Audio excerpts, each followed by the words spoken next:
Le message, relayez-le parce qu'il faut que tous les paysans soient au courant. S'il y a des cas de dermatose où on veut abattre un élevage, et si le paysan veut résister, parce que bien, chacun est maître chez lui, mais s'il y a un paysan qui veut résister quand on lui ordonne l'abattage, s'il contacte n'importe quelle coordination rurale du Sud-Ouest, on arrivera chez lui par centaines. Et on est prêt à en découdre. Autant dans les actions, on est respectueux là avec les flics qui nous ont certes portés dehors, mais sans eux, il n'y a pas de société et on a des rapports très cordiaux avec eux, on les respecte. Autant même à eux, on leur a dit, s'ils viennent tuer les vaches dans une ferme d'un pays qui veut pas qu'on lui abatte ses vaches, je vous garantis que ça va très mal finir et qu'on viendra extrêmement déterminé. On viendra pas jouer, on discutera pas et s'il faut être violent, on sera violent. C'est inacceptable, on tue des vaches pour absolument aucune raison. Voilà, je vous la fais courte, mais la maladie, elle tue moins de 5% des vaches contaminées.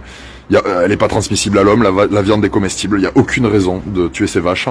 On en a tué plus de 2000 en France, ça n'a aucun sens. Et encore, on est sur une saison où il y a un peu moins d'insectes, mais à mon avis, la maladie va rester. Et on risque d'avoir des années très compliquées. L'État ne débloque pas de vaccin pour les éleveurs qui veulent vacciner. Voilà, ils abattent les cheptels, c'est une aberration totale. Donc on laissera pas faire, que les pays à qui ça arrive sachent qu'ils sont pas tout seuls et qu'on viendra se battre pour eux, ils auront une armée qui prendra des coups pour eux s'il faut. Voilà. Adi chat.